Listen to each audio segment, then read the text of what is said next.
seus amigos e familiares, onde você planejou passar, tá bom? Queria dar esses avisos, eu queria chamar nesse momento você para o texto comigo. Eu quero ler, não poderia ser diferente, sobre o nascimento de Jesus, e eu quero ler no Evangelho segundo Lucas, no capítulo de número 2, do verso 1 ao verso 7.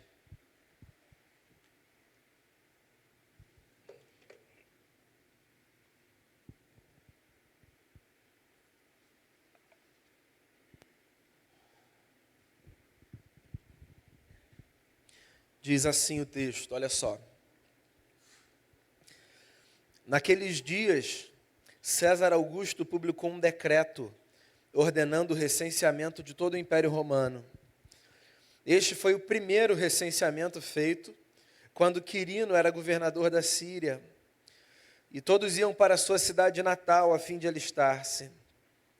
Assim José também foi da cidade de Nazaré da Galileia para a Judéia, para Belém, cidade de Davi, porque pertencia à casa e à linhagem de Davi. Ele foi a fim de alistar-se com Maria, que lhe estava prometida em casamento e esperava um filho. Enquanto estavam lá, chegou o tempo de nascer o bebê, e ela deu à luz o seu primogênito, envolveu-o em panos e o colocou numa manjedoura, porque não havia lugar para eles na hospedaria. Essa é a palavra do Senhor. A vida, a minha, a sua e a de qualquer pessoa, de modo geral, pode ser descrita como uma sucessão ininterrupta de eventos, certo? Existem muitas maneiras que você pode usar para descrever a história. A sua história, a minha história e a história de qualquer pessoa.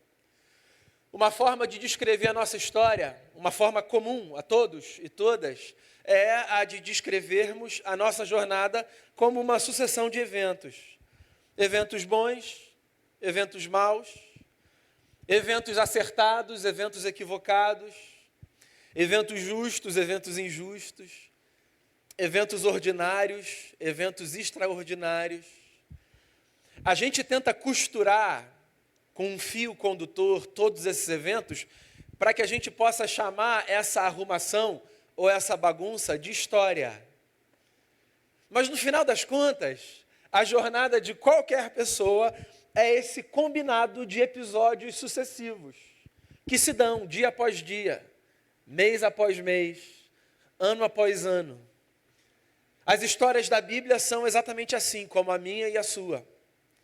A história do nosso Salvador, Jesus Cristo, é exatamente assim, como a minha e como a sua.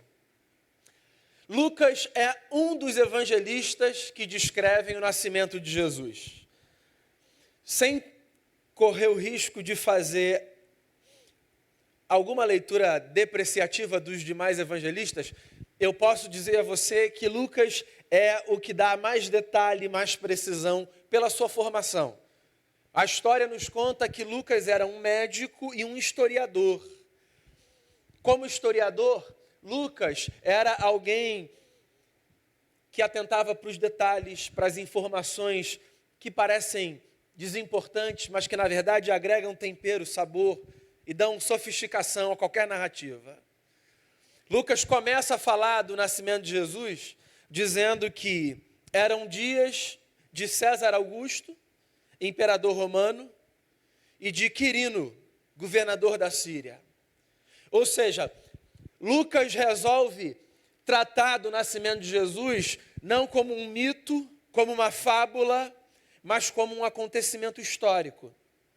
Seja você um cristão, uma cristã, alguém que professa outra fé, ou que não professa fé alguma, não há mal nenhum em admitirmos que Jesus Cristo de Nazaré foi uma personagem histórica.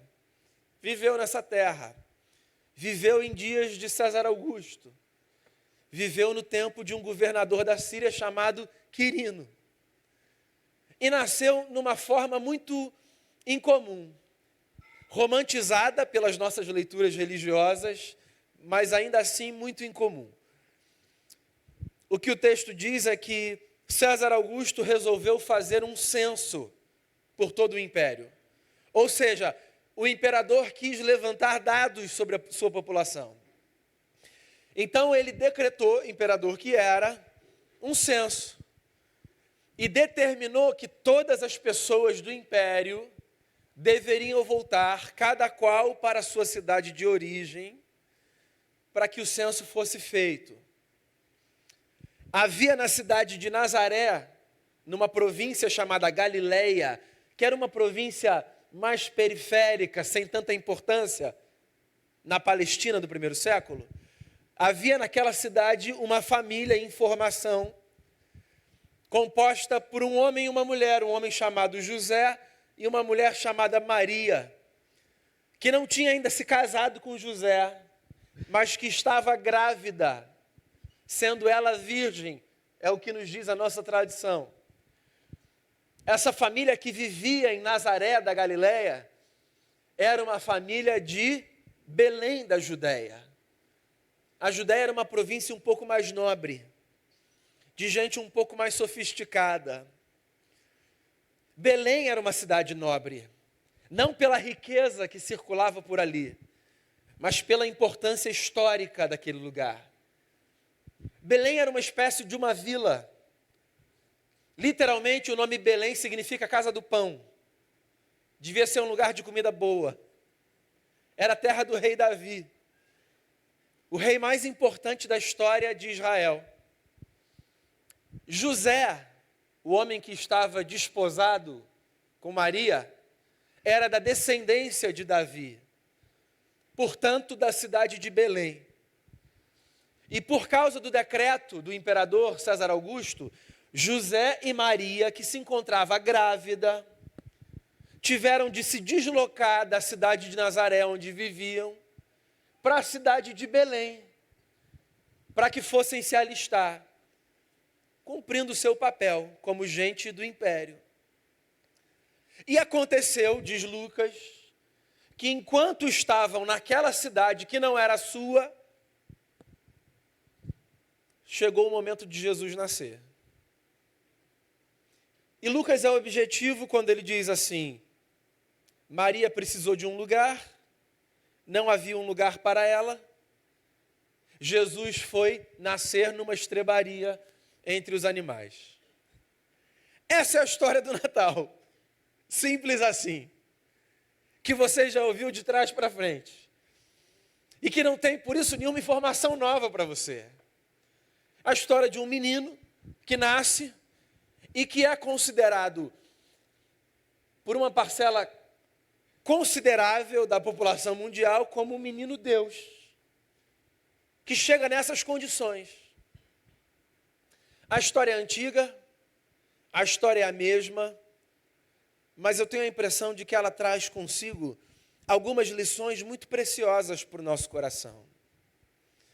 Eu tenho dito isso desde o início do mês. O Natal é curioso, porque seja você uma pessoa religiosa ou não, o Natal traz para a gente a possibilidade de repensar algumas coisas sobre a vida. E ele traz para o nosso coração algumas emoções e alguns sentimentos que nos fazem reconsiderar escolhas, caminhos, rumos. O Natal, de fato, é um acontecimento emblemático. Paulo, o apóstolo, chamou o Natal de a plenitude do tempo.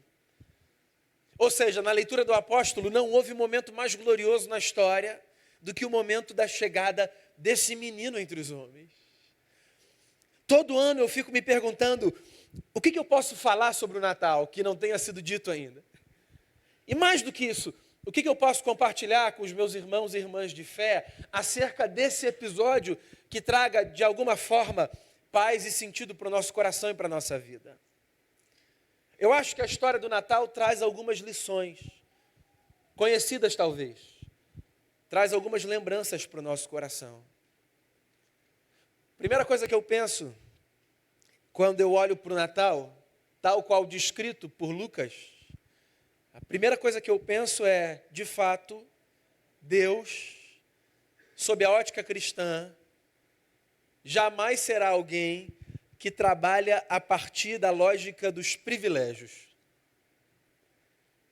Tem uma frase no texto que chama muito a minha atenção. quando Lucas diz assim: não havia lugar para José e Maria. E por isso, Jesus nasceu numa estrebaria. Não havia lugar para José e para Maria. Esse negócio é uma loucura, é um absurdo. Quem quer que estivesse organizando essa festa, precisaria se lembrar que em toda festa existe uma lista VIP. Como é que não há lugar para o José e para a Maria? Se o José e a Maria carregam no ventre dessa bendita mulher ninguém menos do que o menino Deus, não pode, num mundo de privilégios, não haver lugar para Deus. Você concorda comigo? Pensa só, você organiza um evento, você faz uma festa, você recebe pessoas.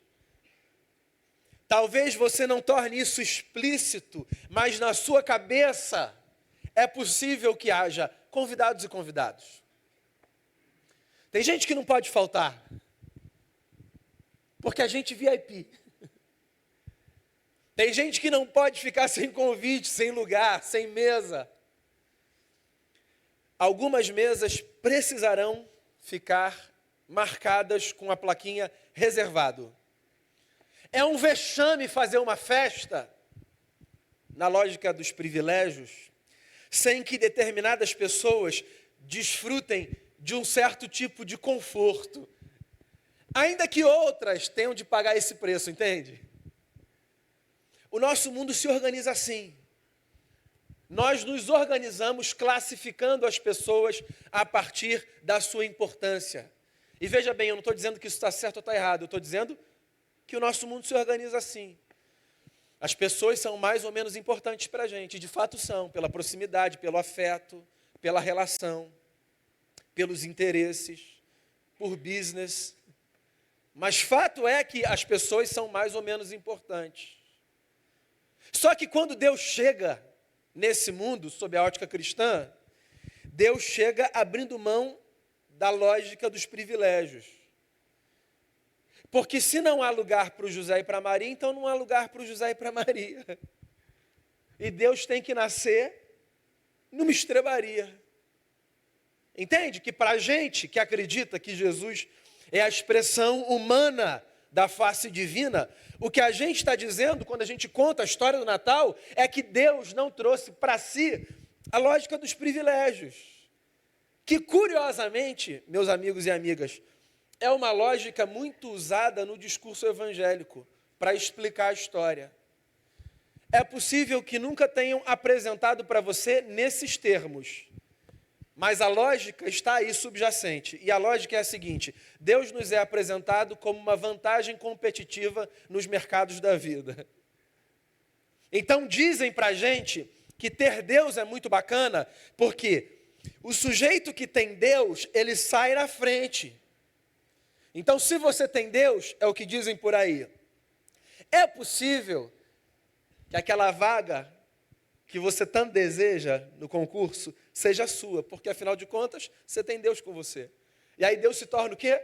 Uma vantagem competitiva para você. E aí dizem assim: não, você precisa de Deus, ainda mais nesse ano, vestibular. Enem está difícil, você quer medicina. Medicina não é desses cursos que você entra sem estudar muito e sem ter Deus no coração. Então tenha Deus. Porque Deus vai te abençoar, e daquelas poucas vagas com as quais você sonha na UFRJ, uma vaga vai ser sua. Por quê? Porque você tem Deus. E aí Deus é o quê? Uma vantagem competitiva no mercado.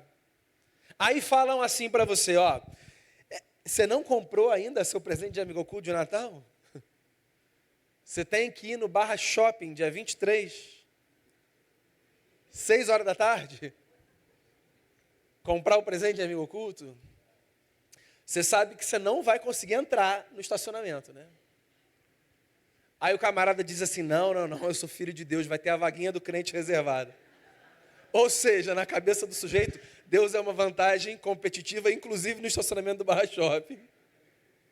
Porque a lógica do privilégio ela está como pano de fundo na cabeça de muita gente que se aproxima de Deus, pensando, se eu me aproximar de Deus, então eu vou desfrutar de algumas coisas.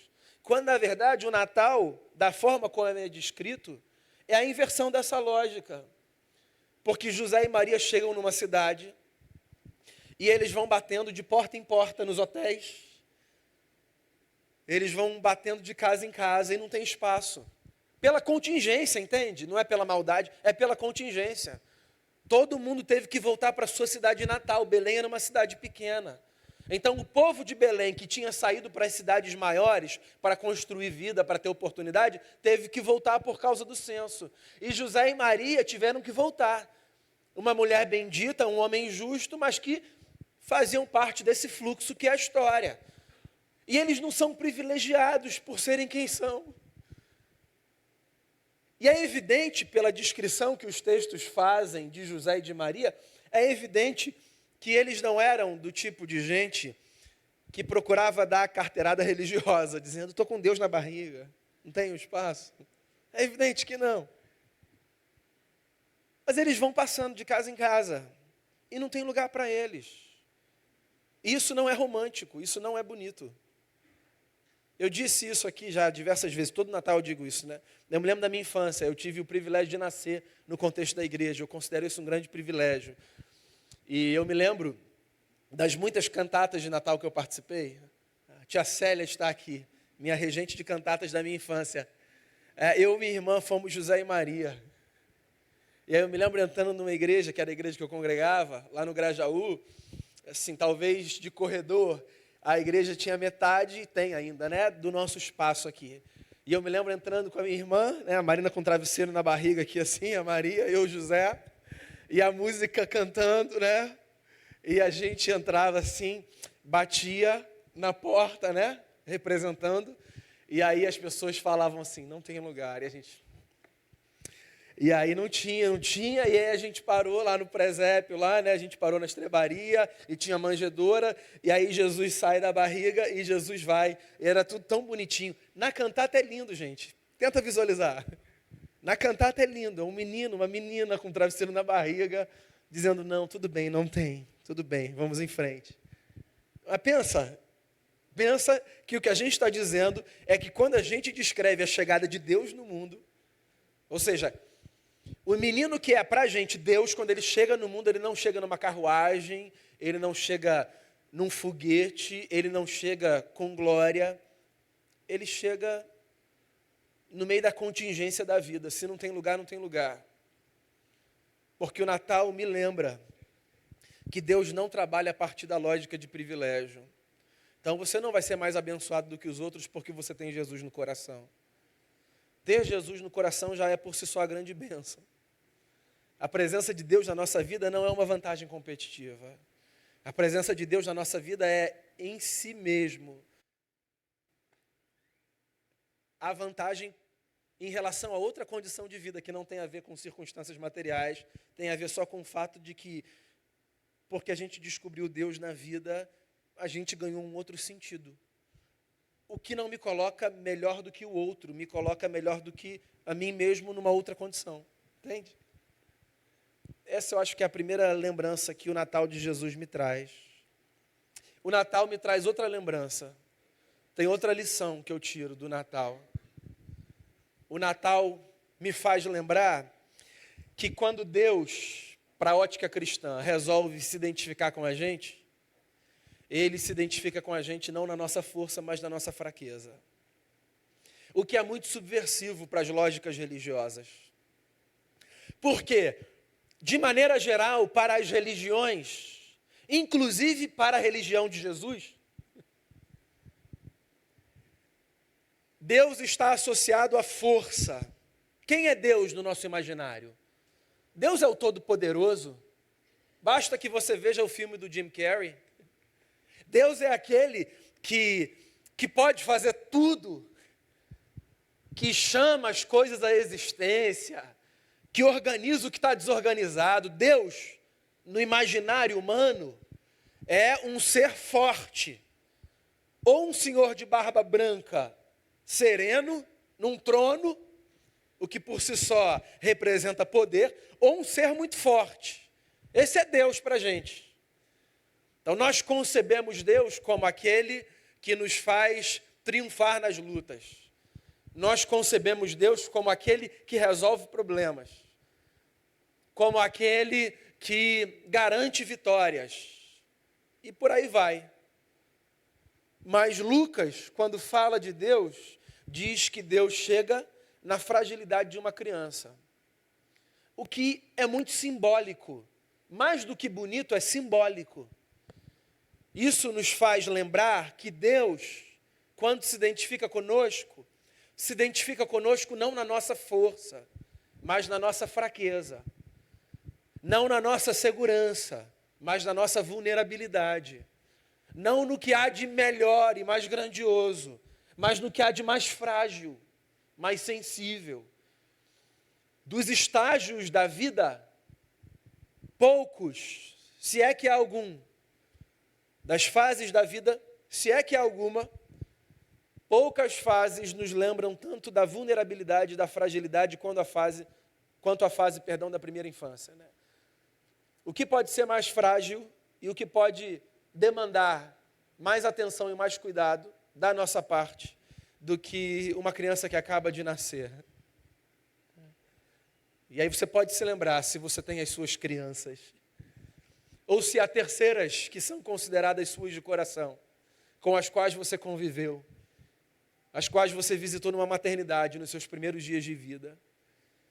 E aí você pode se lembrar, se você já passou por essa experiência, quem nunca, de ver o seu filho ou a sua filha numa distração, num lapso, se enrolarem na cama e do carrinho, e o desespero, o pavor de um pai e de uma mãe que saem correndo para ver se está tudo bem. Eu me lembro quando meu filho mais velho, Lucas, numa distração nossa, com poucos meses, caiu da cama. Jesus amado. A gente morava no 4º andar. Eu acho que no 23º do prédio do lado ouviram a Denise gritar. E quem nunca? O nosso filho, a nossa criança. Como é que a gente deixou isso acontecer? Ele está bem, vocês conhecem o Lucas, tá, gente? Estou contando só essa história que ele está bem. Não aconteceu nada. Mas o desespero na cabeça de um pai e de uma mãe, certo? Porque a criança, ela traz consigo a lembrança da fragilidade da humanidade. Nós crescemos e nós passamos a acreditar que nós não somos frágeis, porque nós damos conta de nós mesmos. Nós andamos, nós paramos na beira e nós voltamos atrás. Mas a vida vai ganhando sofisticação e outras circunstâncias da vida nos fazem lembrar que nós somos frágeis, e somos. As doenças nos lembram que nós somos frágeis. As lutas nos lembram que nós somos frágeis. Os desafios nos lembram que nós somos frágeis. As respostas não recebidas nos lembram que nós somos frágeis. E eu concordo com um sem número de irmãos e irmãs que, estudando os textos e as tradições, insistem em dizer: é na nossa fragilidade que Deus se identifica conosco. Eu me lembro de John Stott, um pastor anglicano do século passado, falecido em anos recentes, que disse assim: eu jamais poderia crer num Deus não fosse pela cruz, porque como acreditar num Deus imune à dor e ao sofrimento? Eu me lembro de um teólogo católico contemporâneo chamado Tomás Halick, do leste europeu, que diz assim: não me apresentem divindade alguma que não seja capaz de sofrer comigo as minhas dores e os meus sofrimentos. Porque um Deus que não entende de sofrer jamais será um Deus que entenda da minha própria vida e da minha existência. Pois aqui está a história de um Deus que se fragiliza, de um Deus que é carregado no colo por uma mulher, de um Deus que precisava do cuidado que os nossos filhos e as nossas filhas precisam, e que todos nós precisamos, todos nós, invariavelmente. Pois o Natal, para mim, é belo, porque ele me lembra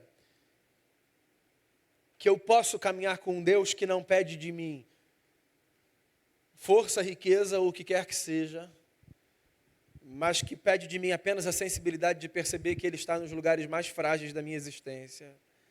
Amigos e amigas, com todo respeito aos que pensam assim, é uma crueldade,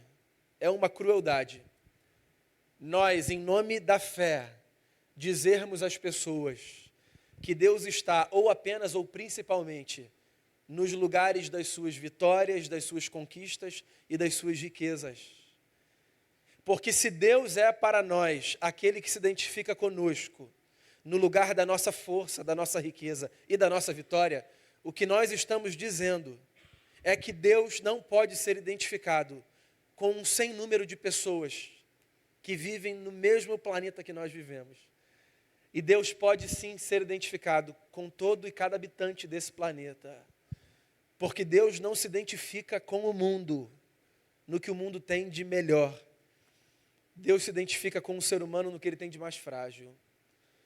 O que significa na prática que as nossas dores e os nossos dissabores não precisam ser lidos como um abandono do eterno. Deus sabe o que é experimentar fragilidade e vulnerabilidade. Disse Leonardo Boff, e eu já citei 897 vezes, todo menino quer ser homem, todo homem quer ser rei, todo rei quer ser Deus, só Deus quis ser uma criança. Deus para a gente foi uma criança. Tem mais uma lembrança que esse texto me traz.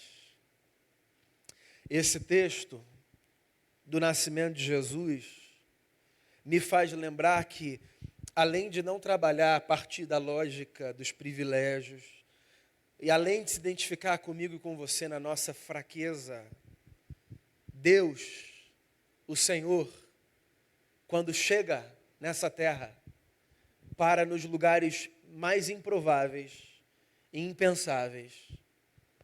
Porque, como eu disse, quando falava da minha experiência encenando José, ao lado da Marina encenando a Maria, Deus parar numa estrebaria não é uma coisa bonita.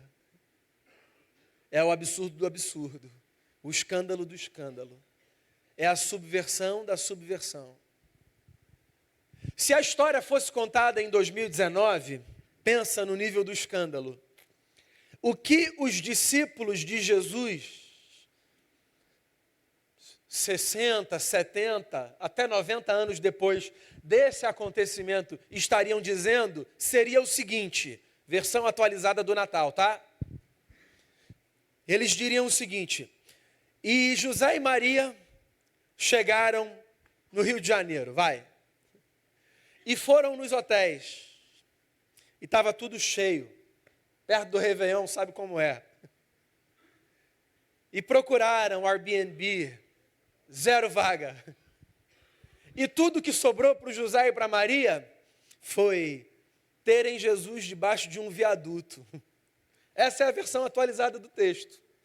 Então você pode pensar na estrebaria e no presépio que você tem montado na sua casa, talvez, que eu tenho na minha ali, bonitinho, como uma versão antiga, romana, provinciana, do que hoje seria uma família vivendo debaixo de um viaduto.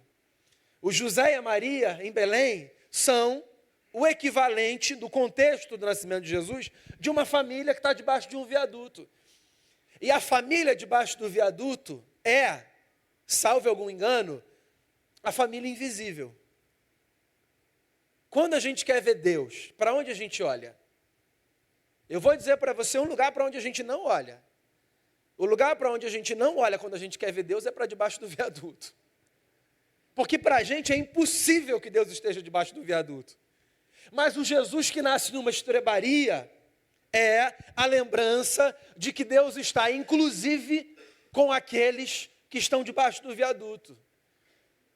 A lembrança que o Natal nos traz, se o Natal foi o que Lucas disse que o Natal foi, eu acredito, não tenho razões para não acreditar, é que Deus, quando chega a esse mundo, chega nos lugares mais improváveis.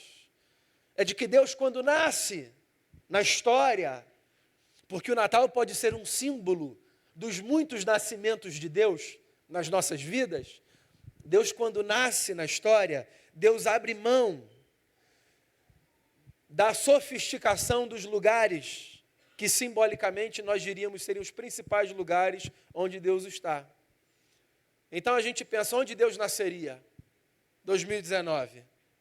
Nada menos do que uma perinatal, vamos combinar? Tem que ter um quarto no 5º andar da perinatal para Deus. Não tem discussão. Deus tem que nascer na perinatal. Para cima. E aí Deus nasce numa estrebaria. E aí Jesus chega ao mundo debaixo de um viaduto. Que, de novo, é um escândalo e um símbolo. É uma lembrança. E a lembrança é uma só. Onde quer que haja um homem justo e uma mulher santa, dispostos a trazerem o eterno para a história, então ali Deus nascerá. O que me faz pensar 2, 3 ou 10 vezes antes de olhar para alguns lugares e dizer assim, ali, não, Deus jamais estará ali. Calma, larga as pedras. Levante suspeitas sobre as suas certezas. É possível que Deus esteja chegando justamente no lugar onde você tem certeza que Deus jamais estará. Porque se o Natal é o Natal, e se Deus é esse menino que chegou, então é possível que a história seja radicalmente diferente da história que querem nos fazer acreditar. Deus, amigos e amigas, não financia lógicas de privilégios. Você pode ter a história mais bonita, você pode ter a história mais sofisticada, você pode inclusive ser a pessoa que está no outro extremo, ter a história mais feia e mais simples. Deus chega onde Deus chega, a despeito da sofisticação ou da simplicidade. Porque Deus joga para escanteio a lógica do privilégio e da vantagem competitiva. Ter Deus na sua casa não é aquilo que você precisava para a sua vida deslanchar. Ter Deus na sua casa é um privilégio, porque ter Deus na vida é um privilégio. E a bênção é essa. E se você passar no concurso, você pode até dizer obrigado, Senhor, porque como a gente vê a vida, Deus está por detrás dos atos, assim a gente descreve, né? Mas se você passar num concurso, é possível que seja porque você estudou, entende? E se não passar, não é porque Deus não abençoou. É possível que seja porque alguém fez aquela questão que você perdeu. É contingência, faz parte da vida. Então, quando você diz assim, eu vou levar Deus para mim, é para você ter Deus no coração. Ponto. Não é para você ter a carta na manga e dizer assim, aquela vaga no Barra Shopping vai ser minha. E quando Jesus chega, então, ele me lembra também que não é na minha força, é na minha fragilidade, a sua vulnerabilidade, mais do que a sua força, é o seu ponto de contato com o eterno. E o eterno chega nos lugares mais improváveis. A estrebaria, o presépio, nos lembram que Deus, na figura de Jesus, está onde nós não imaginamos que Ele esteja. Eu fico imaginando pelas ruas de Belém, todo mundo em casa, conversando, seguindo a sua vida, vivendo a sua rotina, sem nem saber que Deus está logo ali, entre os animais, deitado numa manjedoura. Quando perguntarem para a gente, o que é o Natal? Acho que a gente já tem alguma coisa para dizer. O Natal é a notícia louca e subversiva de que Deus me virou do avesso, me fazendo perceber que Ele é bem diferente de quem eu imaginava que Ele era, trazendo sentido para a minha vida e sendo, por si só, isso, apenas isso, a maior de todas as bênçãos. Deus, por Ele, é a maior de todas as bênçãos. que Jesus dê sentido à nossa vida. Que o Natal seja radicalmente diferente. Por causa de Jesus, só por causa dele. Vamos fazer uma oração? A última música que a gente cantou é tão linda. E eu pedi para o pessoal cantar de novo.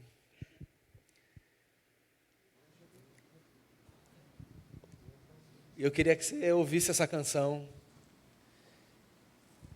E que você pensasse no que você ouviu. E que num gesto de gratidão, que aí no seu lugar, você agradeça pelo que você tiver de agradecer. O Natal é essa época, né? A gente agradece. Se é uma prática sua, enquanto você ouve essa canção, faça a sua oração. Agradeça a Deus. Agradeça a Deus por ser quem Ele é. Agradeça a Deus por cuidar da gente. Agradeça a Deus pela força, mas agradeça a Deus também pela vulnerabilidade. Faça a sua oração e ouça essa canção. O Eterno não se esqueceu de nós.